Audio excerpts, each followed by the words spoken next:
Greetings and welcome to another Warhammer 40,000 kill team video where today I'm reviewing the Ratling kill team. But first, thanks goes to Games Workshop for providing this to review for free. As always, I aim to be honest, impartial and constructively critical. But also remember to like and subscribe as well as comment. Let me know what you think of the new Ratlings. What do you like? What do you not like? And remember, I've got a Discord you can check out in the episode description below, and a affiliate link at Amazon Games, a affiliate link and discount code at Crossfire Games, and a Patreon if you want to give me some more support. But let's get on with the shortest kings of kill team. For the Ratling roster, they have security and infiltration, which is actually really good because you're just picking infiltration all the time. Security is just a myth. You're always infiltration. Then you've got 11 operatives. So you've got your Ratling fixer that can either have the battle rifle and fists or sniper rifle and fists. Then you've got 10 Ratlings and you can take the battle rat. I will ignore. Fine. You can take Bullgrins with either the grenadier or little power maul, and then the brute shield or slab shield, and Ogrins. And then you've got the big shot, bomber, hard bit, raider, sneak, sniper, spotter, stash master, vox thief. So you cannot select more than 3 of these operatives, and you can select them up to 3 times. Instead of selecting one of these operatives, you can also select one Ratling employee to cost you 0 CP for the battle. And then other than selecting Bullgrin, Ogrin and Sniper operatives, your kill team can only include each operative above once. And you've also got something where some Ratling rules refer to rifle. This is a ranged weapon that includes rifle in its name and all profiles of a sniper rifle, tank stopper rifle, etc. So you may tell my biggest problem with this kill team, the Ogrins and Bullgrins. You just swap them for one Ratling. They don't take the place of 2 Ratlings. Take the place of 1. Do you get any in the kill team box? No. So you have to buy these Ogrins separately. And you will always run 8 Ratlings and 3 Bullgrins or Ogrins. But we'll get onto that with the operatives. So you're an 11 operative kill team. No matter what, you are 11 operatives. For faction rules, you have Scarper. After each enemy operative's activation, before the next operative is activated, you can perform a free dash action with 1 friendly Ratling operative, excluding the Bullgrin, Ogrin and Sneak, but it cannot finish that move within 3 inches of an enemy operative unless it's not visible to every enemy operative when it finishes that move. So like you can finish within 3 if you're completely not visible, which oddly is quite easy for this kill team. And then each friendly operative can do this only once per turning point, and you cannot do so after the final activation of the turning point. You cannot use this rule after consecutive enemy activations during the same turning point. In other words, after you use this rule, you must skip the next opportunity during that turning point before you can use it again. So like if someone activates, you can't do it after they activate immediately again. You have to wait for you do it in paired activations in that step. So you leapfrog. So the first time your opponent activates, you can Scarper. The second time you can't, but the third time you can. So there are some restrictions. The operative can only do it once. So it's good. It's good. You will see why it gets better, but it's a nice ability to have. For strategy ploys, you have sniper positions. So whenever a friendly operative is more than 6 inches from enemy operatives and has the heavy terrain within its control range, the stationary profile, if any, of its rifle has the silent weapon rule. So spoilers, effectively none of the operatives have silent. You have to spend a CP for it, and you have to be within, control range of heavy. So as long as, technically on all the kill zones, this is going to be very, very apparent, but it's not great. Then you've got crack shots. Whenever a friendly operative is shooting an enemy operative more than 6 inches from it, if that friendly operative hasn't performed a charge, fallback or reposition action during its activation or counter action, its rifle, if any, has the balanced weapon rule. So all your sniper rifles will get balanced for a CP. No, it doesn't clarify about if you do it later in the action, you can then charge, fall back, or reposition after. So I assume you can. The nice thing is you can dash, then shoot, and still benefit from crack shots. But I'm sure they'll just add that in an FAQ. Then you've got Shifty. Whenever a friendly operative, excluding Ogrins and Bullgrins, has a conceal order and is in cover, it cannot be selected as a valid target, taking precedence over all other rules, e.g. vantage terrain. So this will be FAQ to include Seek. But it does mean they have a CP for super conceal like Jaegers, which is nice. Then, spoilers, that isn't on their data cards as well. Then you've got Frontline Assault. Whenever a friendly Bullgrin or Ogrin operative is shooting within or fighting within or retaliating within your opponent's territory or within 3 inches of an objective marker, its weapons have the balanced weapon rule. This is amazing, and you're always going to be spending CP for this because it's your Ogrins. Like, you may not spend your CP on the other, you probably will do crack shots, but Frontline Assault is very, very good. For Firefight Ploys, you have Survival Instincts. Uses Firefight Ploy when an enemy operative is shooting, fighting, or fighting a friendly Ratling operative, excluding Ogrins and Bullgrins, and you are allocating a dice to block. If it's a normal success, it can block 1 unresolved critical success. If it's a critical success, it can block 2 unresolved successes, normal or crits. So you can just basically spend a CP to double block, which is nice. If you somehow survive, great. Like, good, right? This is fine. It's I don't think you're ever going to spend CP on this, but in that rare situation you can, it's going to be great. Then you've got Sharp Shot. Uses Firefight Ploy when a friendly operative is performing the shoot action with a rifle and you are selecting a valid target. Having other friendly Ratling operative within an enemy operative's control range doesn't prevent the enemy operative from being selected. You know what's funny here? You can have Ogrins just charging people, going like, hey, Ogrin party, whoa. And then your little Ratling goes like, for a CP, I can still shoot you, bro. Sharpshot is amazing. Like, the main problem with this team is its literal height, but I like Sharpshot. Then you've got Last Senus. Uses Firefight Ploy during a friendly operative's activation, excluding Ogrins and Bullgrins. Until the end of the activation, that operative doesn't have to control a marker to perform the pickup marker or mission actions that usually require this taking precedence over actions conditions. It only needs to contest the marker, and having an enemy within your control range doesn't prevent it from doing so. So it's actually really good if you're going for like last turning point, last activation objective steals, or like TACOP players. Really, really good. Then you've got Shoot and Hide. Uses Firefight Ploy after a friendly operative has an engaged order, performs a shoot action with a rifle, and it's more than 3 inches from enemy operatives and not visible to any enemy operatives. You can change its order to conceal. Then you've got Shoot and Hide. Uses Firefight Ploy after a friendly operative that has an engaged order, performs a shoot action with its rifle. If it's more than 3 inches from enemy operatives or not visible to every enemy operative, you can change its order to conceal. So it's a nice way to go if you aren't spending a CP on sniper positions to go like, hello, boom, I disappear. So nice. You have really useful Firefight Ploys apart from Survival Instincts. Then for operatives, we have Mr. Pliskin. Ratling Fixer. He has never played Left 4 Dead. If you call him Bill, he will never respond. He has 2 APL, 5-inch move, a 5-up save, and 7 wounds. This is the standard profile for your kill team. Everyone else has 6 wounds. He has 7 because he's your leader. He has the battle rifle, which I don't think you ever take, which is 4 attacks hitting on 2s, 3-4. Then you've got the sniper rifle with the mobile profile, which is 4 attacks hitting on 3s, 3-4. Or the silent stationary profile, which is 4 attacks hitting on 2s, 3-3, devastating, 3 heavy. I think you always go with the sniper rifle because, boom. I mean, you could spend a CP to shoot the battle rifle and switch back to conceal, but I don't think that's great. And then you've got Militarum Contacts, well, it also has fists, 3 attacks in on 5s, 1-2. Look, it's a team, finally, that Tau Pathfinders can out melee. It's time, Pathfinder time. But you've got Militarum Contacts. You can select 1 additional equipment option, which is good. Then you've got Target Designation. As a strategic gambit, select 1 enemy operative visible to this operative until the end of the turning point. Whenever a friendly Ratling operative is shooting an enemy operative that has a rifle, that weapon has a lethal 5-drop weapon roll. It's nice. I think it just needs to be pick anyone in the kill zone.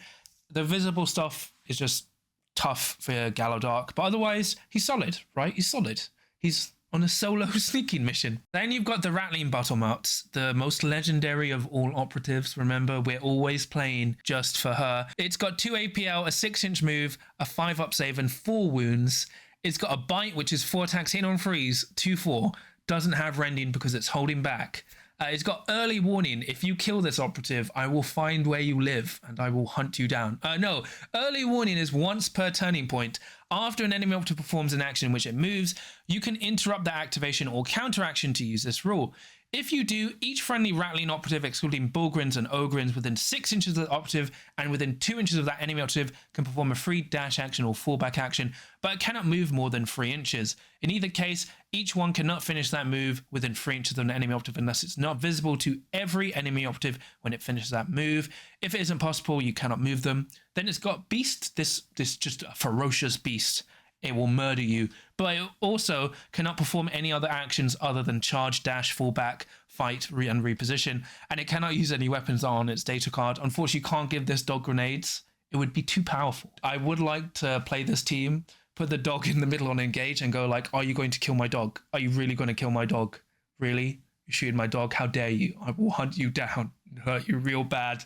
The Rattling Belmar is amazing, just on looks alone, but it's actually a really useful operative. You get extra like morale points every time you kill someone with the Rattling Belmar.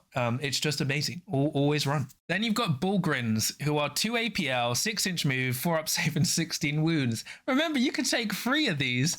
It's got the Grenadier Gauntlet, which is 4 attacks, 18 on 4s, 3-5, blast 2. The Power Maul, which is 4 attacks, 18 on 3s, 4-6, shock. Then you've got the Brute Shield, which is 4 attacks, 18 on 3s, 3-4. And then the Slab Shield, which is 4 attacks, 18 on 4s, 3-4. So the reason these Slab Shields have weapon profiles is in case you go Grenadier Gauntlet and Shield. So you could go like Grenadier Gauntlet and Slab Shield, or Brute Shield. Personally, you're always going Power Maul. This team needs melee, like, desperately. So obviously, you're always going to take the Power Maul. And with Shock, it's pretty useful. Then it's got Shield. If this operative has a Slab Shield, it has a 3-up save. So it goes to a 3-up save with 16 wounds. It becomes the Marine it's always wanted to be. If it has a Brute Shield, whenever it's fighting or retaliating, each of your blocks can be allocated to block 2 unresolved successes instead of 1. So what's really cool is it's just like double parrying. Personally, the way I've built my Bullgrins, I've modeled them with the Slab Shields because the Slab Shields are bigger. I've modeled them with the Slab Shields, so the Slab Shields are bigger. So when I'm in game, I can go like, cool, they have Brute Shields for this game instead of just magnetizing it because the Brute Shields are a lot smaller.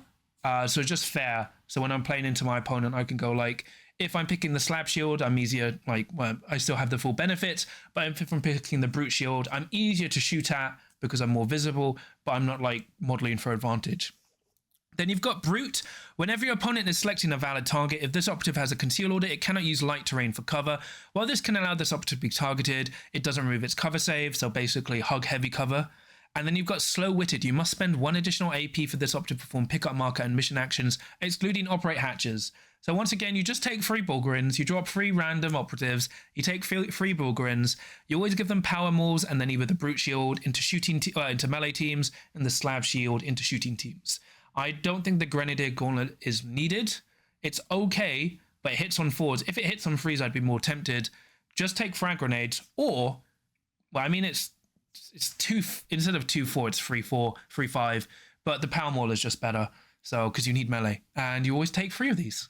Then we've got the Ogrin, who has the same profile. Remember, hey, you guys. It's got the Ripper gun. Unfortunately, it's not the Ripper rifle. I'm so sorry. It's 4 attacks, hit on 3s, 4-5, range 8 punishing. It oddly only has range 8. I'm pretty sure it has longer range in 40k. I think like 24 inches. But correct me if I'm wrong. It does hit on 3s for some reason. So, damn. And then it's got 4 attacks, hitting on 3s, 4-5. It does have a 5-up save, but 4-5. It's got Bayonet Charge. So whenever this operative finishes its move during a charge action, you can inflict D3+1 on 1 enemy operative within its control range. So you will note the Bullgrins don't do D3 damage on the charge, but my gosh, you charge in with 3 of these guys, you're doing a minimum of 6 damage to someone before you fight. And then when you're fighting, your 4 attacks hit on 3s, 4-5, and usually with balance because of your ploy. You can just murder Marines with this. You can murder anyone with this. And then you've got the same Brute and Slow-Witted rule. So I am actually quite tempted by Ogrins because of the bayonet rules, but I still prefer Bullgrins. Unfortunately, this means you do need to buy 2 boxes of Ogrins, but it's fine. Don't worry, it's fine. Then you've got the Ratling Big Shot. This is the guy with the tank rifle. So remember, it has 2 APL, 5-inch move, 5-up save, and 6 wounds. It's got the Tank Stopper Rifle Mobile, which is 4 attacks hitting on 3s, 4-4 Dev 1, Heavy Dash only, Piercing 1. And then the stationary mode is Devastating, 4 attacks hitting on 2s, 4-2, devastating 4, heavy, piercing 1, severe, and it's got fists. This, you always take the big shot. It's great. Like, there's funny things you can do where you could like move, shoot with the mobile profile, and then switch back to conceal for a CP. Although, like, literally the tank stopper rifle will just delete stuff. I mean, the biggest problem is you don't have ways to ignore obscuring, so you're going to have to play around that. But my gosh, this will delete literally most things it shoots at. Then you've got the Rattling Bomber, who has a 4-up save. It has Explosive Arsenal, which is 5 attacks seen on freeze, 4-5, range 3, blast 1, heavy reposition only, limited 1, piercing 1, saturate. So a very big boom. It also has a sniper rifle, because they all have sniper rifles. It's hiding it on the side. Where did you think it was hiding its sniper rifle? Then it's got a bionic arm, which is 3 attacks hitting on 5s, 3-4. You know I love bionic arms. I wish it hit on 4s, just so you could shout bionic arm. One day. You've got tripwire. So when setting up equipment before the battle, you can set up to 2 of your tripwire markers wholly within your territory and more than 2 inches from other markers. The first time this marker is within an enemy operative's control range, end that operative's action if any, remove that marker and subtract 1 from their APL stat to the end of its next activation. So I don't know if it's intentional or not, but you can currently place this within 2 inches of accessible terrain and access points. So what you do is you just screw over people on Gallowdark. You're like, you're going to walk through this door, bro. You're -1 APL, and you just stop. It's very good, like amazing. Then you've got Mines. Mines you select for universal equipment inflict 2d3 plus 3 damage instead of d3 plus 3, and friendly Rattling ops excluding Ogryns and Bullgryns are ignored from their effects, i.e. they can't trigger or take damage from it. This takes precedence over the normal mine rules. So this is why you always take this guy. Not only has he got 2 useful trip wires, but when you select mines, you have super mines. You can only select 1 mine, but you get super mines. So that's pretty cool. And it does have a sniper rifle for some reason. Then you've got the Hard Bit, who has a battle rifle, which is 4 attacks hitting on freeze, 3-4. Then a combat knife, which is 4 attacks hitting on freeze, 3-5 balanced. Hunter, this operative can perform a charge action while as a conceal order. And if it does so during the end of the activation, add 1 to the attack stat. So a combat knife and its melee weapons have the brutal weapon rule. It's got 3 attacks hitting on freeze, 3-5 balanced. And then it's lie in wait. Whenever this operative is retaliating with light or heavy cover within its control range, you resolve the first attack dice before instead of the attacker. Look, it's nice, right? It's fun, right? And if you only have 1 box, you take the Hard Bit. You never run the Hard Bit in general because he gets replaced by an Ogryn. So it's fun. Like, it should just be 4 attacks all the time. Remove the +1 attack. Like, look, if someone's charging this, they're dead. Like, I mean, like, the Hard Bit is dead. You can't double stack. You are 6 wounds. Just take an Ogryn instead. Then you've got the Rattling Raider, who has a sniper rifle and dagger. The dagger is 3 attacks hitting on 4s, 2-3. It's got slingshot, so for 1 action point, select a point on a terrain feature that's visible to, horizontally within 6 of, and higher than this operative. Remove this operative from the kill zone and set it wholly back up within X+1 horizontally of that point, not within control range of enemy operatives, and within a point visible to it. X is that point's height, rounded to the nearest inch to a maximum of 5. This is treated as a reposition action, and you cannot perform this action while within control range of enemy operatives or during an activation which performs charge, fallback, or shoot actions, or vice versa. And it's got grappling hook, so whenever this operative is climbing terrain, treat the vertical distance as 2 inches, regardless of how far the operative actually moved vertically. This is fine. Like, I think it's actually good. You still take the Raider. It's good for stealing points.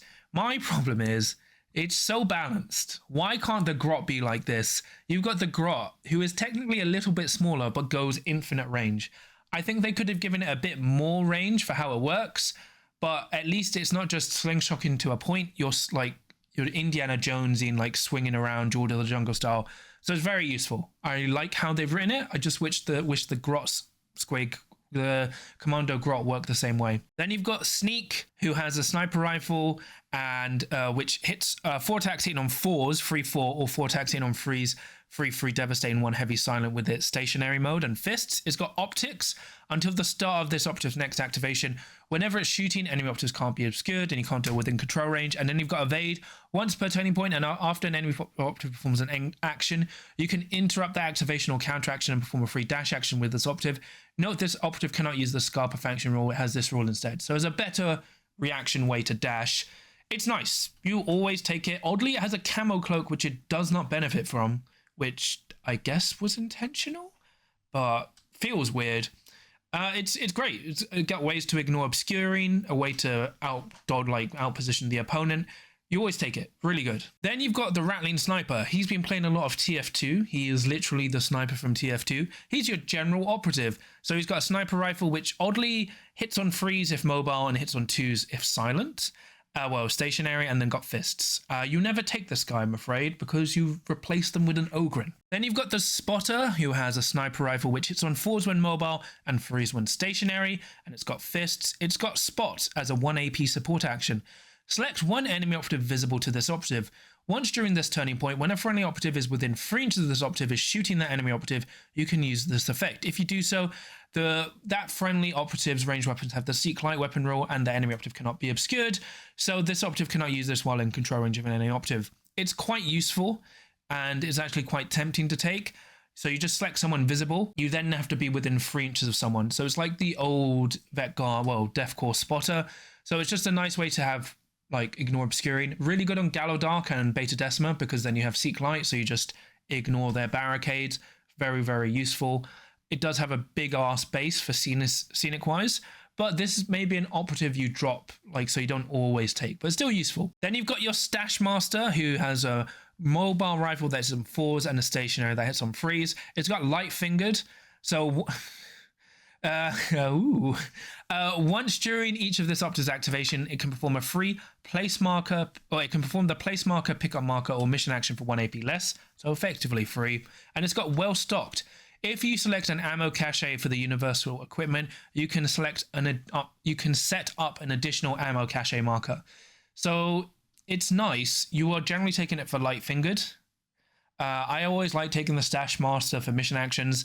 Like, it's cool. If you select an ammo cache, I would rather it just came with a free ammo cache, because generally you're never using ammo caches. Even like with all your stationary operative shooting, it's fine, but you're mainly taking it for the ability to do mission actions for 1 AP less. Then you've got the Ratling Vox Thief. So it has a mobile sniper rifle that hits on 4s and a stationary that hits on 3s. It's got intercept communications. So for 1 action point, you select one other Ratling operative visible and within 6 until the end of its activation. Next activation, add 1 to its APL stat, and you cannot do this while within control range. I'm actually quite disappointed by this operative. It's your standard comms. I thought it was going to be much more fun. I thought the way this works is you pick someone visible or valid target, you -1 APL from them, and then you give +1 APL to a friendly operative. I thought that would be really nice.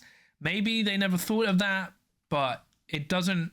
It's so cool. I think the reason they didn't do that is because they gave the team Ogrins, and if you had Ogrins with this ability, it would be broken. I think if you don't take Ogrins, you should have that ability, and then it would be maximum hilarity. You're just stealing APL from everyone.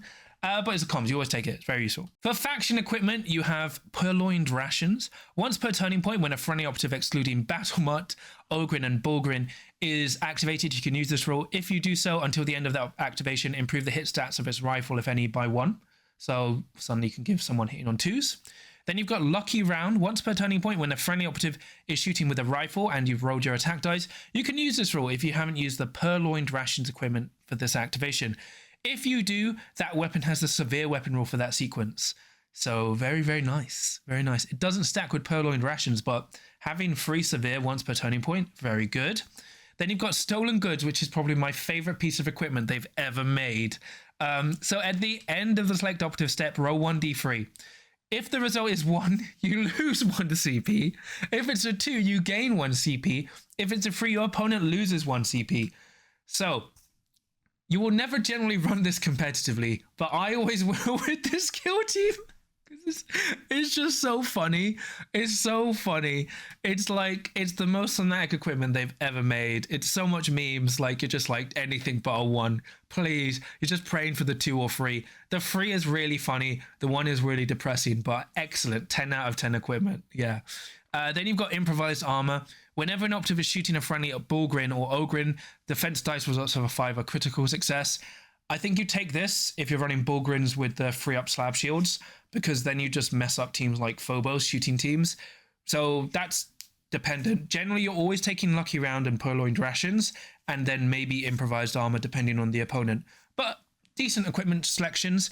You can only select one mine, like you're already selecting one mine, and then you've got two more, so you're probably taking like smokes and maybe cracks, but it's nice. Then you've also got the lengthy designer's commentary telling you how to play this kill team, you know, with like all the tips, because this team needs a lot of work to work, especially if you're not running Ogryns. So for how to collect and operative selection, this team is technically a one box. You will only ever need one box for the Ratlings. That's all you need for the Ratlings, just one box of Ratlings.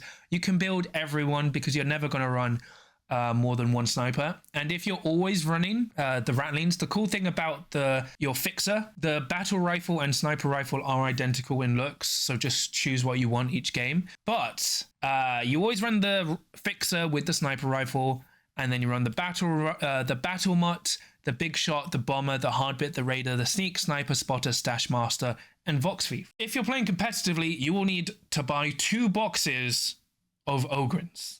Not one, you need 2.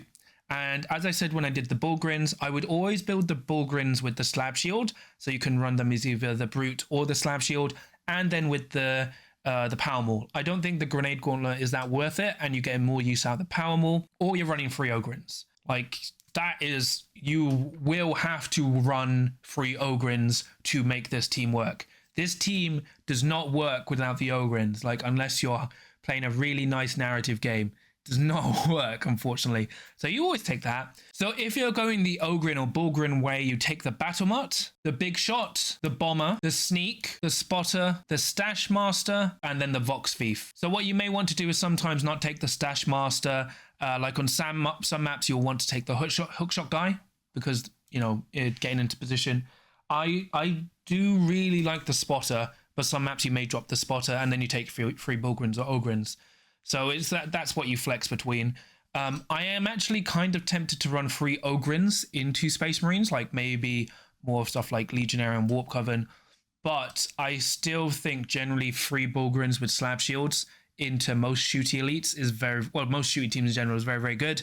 And then obviously you take the slab shield, the shock shields for into melee teams. So it's quite annoying how this team works, because I guess they realize clearly this team doesn't work without the Ogryns, but that's what you have to accept. And it becomes a bit dicey. I think you always take the bomber just because it's very nice with what I can do, but that's how I would do for operative selection and collecting this kill team. So for the Ratlings overview, they are a hilarious team where if you run them pure Ratlings, everyone will love you. They'll think they're great. The Bullgryns, Ogryns, they really should have been 2 operatives, or you can only take 2. I really don't like what they've done with the Ogryns. Like the Ogryns pushed this team up way more than it should. It's not good. Like, it's not fun. It's not even like funny. It's just kind of like, wow, I guess that's how this team didn't work. Because, you know, even if you're playing on Vocus, you know, most of these models can't, like, you're invisible if you're behind light barricades because they're so small. They cannot see over the Vocus walls, right? Any of the strongholds, they can't see into them. They can't. They're just like, wow. It's like one day I would be 5 foot and that would be amazing. They're just so short. They're so short. They make the Votann go like, the Votann feel like giants. It's kind of bizarre. And I kind of get why they needed to add the Ogryns, but it just like breaks the team. Not in a severe way. It's just like, other teams, just the moment you add the 3 Ogryns or Bullgryns, you just kind of mess it up. Like Vet Guard would go like, oh, we've probably got this to like, well now we just lose because you've just added 32 wounds worth of operatives we can't deal with on a 3-up save. It's an interesting team. It's very fun and thematic. They're quite CP intensive. And I wouldn't be surprised if when you're playing this kill team, you're always taking free ploy to give yourself like super concealed turning point 1, because you don't really have ways to generate CP outside of a dodgy piece of equipment. They have a lot of interesting ploys, and I think they're going to be quite good with just Bullgryns bombing the main points. Like, infiltration is always a must, and I think if you're playing infiltration, you always take the hookshot guy, because it's very easy for that operative to get the top point of Vocus and just max surveillance. So you've got lots of ways to play infiltration. You've got 11 activation, so you can make great use out of that. And you can tie people up with Ogrins and still spend a CP to shoot into control range combat, which is really nice. So they've got lots of synergy. The downside is you will have to buy 2 Ogrin boxes. So you're buying this kill team and then 2 boxes of Ogrins, which is unfortunate. And I don't like the way they've done this. I had a problem with Phobos, but Phobos was kind of more restrained because you didn't need the Reavers. The Reavers were nice. You definitely need the Bullgrins here, like Bullgrins and Ogrins. But you do have the best little dog in the world, and you do have to play around being short, right? I am not short, so I don't have to play around that issue. But as the other short people, I appreciate now your struggle has been reflected in game. You're just so short, right? I will say once again, it has the best piece of equipment in the game where you either lose a CP, gain a CP, or opponent loses a CP. So much fun. It's hilarious. But it's really interesting. I think the bomber can be quite toxic, especially on Gallowdock with its trip mines. And you can do interesting thing with the mines to blow mine stuff off. It's so interesting team. But I don't know. I think it's good. It's just weird because there are going to be teams who just can't deal with the Ogrins or Bullgrins and just go like, I tried, but like your Bullgrins and Ogrins just messed me up, and your dog, I'm just going to kill your dog. And if your opponent kills your dog, you hunt them down. If they killed your dog, you should just dedicate, like, I don't know, one of the, like, you can get one of the Ogrins or one of the Ratlings, model them as John Wick, and then just replace them. And they go like, why are you doing that? It's like, don't worry about it. And then the operative spends the entire game hunting down the person that killed your dog. Like, that's the only way you should play this team. It's so much fun. I love the battle mount. That's pretty much it from me today. Please remember to like and subscribe as well as comment. Let me know what you thought of today's video. What do you think of the Ratlings? Are you a big fan or do you not like them? And remember, I've got a Discord you can check out for free in the episode description below, an affiliate code at Element Games, an affiliate code discount code at Crossfire Games, and a Patreon if you want to give me some more support. And I'm going to quickly shout out my patrons. So for my adepts of the crit, I have Zombie Businessman, Tom, Supercow, Steven, Sam, Nick, Mercenary Q, Mr. Meatworld, Lucas, John Thomas, Graham, Jeremiah, Fangzu, Draken, Dave Meetsworld, Darcy, Dad of Goldens, Chris, and then for my veterans of the crowd, Samja and Mark. So thank you so much for all your support. It really means a lot to me and helps support the channel. But yeah, I'm painting up my Ratlings. They should maybe have been painted by now. I'm painting them all as the TF2 red team because literally you've got the sniper there. So it's going to be a great team for me. Will I main them if I go insane enough? Yes. They are literally very, very short with 3 huge dudes. So they're kind of odd to play with, like very interesting, but they're a lot of fun. I find they're too detailed. Like they're really annoying to paint because they have so much compulsory detail with like food, like really weird stuff to paint, which slows stuff down. But otherwise, I think they're really fun and thematic team. I kind of would have loved them just to be a joke. I get quite concerned with the Ogrins because it's like in Blood Bowl you have Halflings, where Halflings just kind of like the joke team, and like, you know, they can take Treeman. But imagine if Treeman could either have like super resilient shields or mega guns. But anyway, no matter how short you are, remember there's always a chance to win as long as you can roll a crit.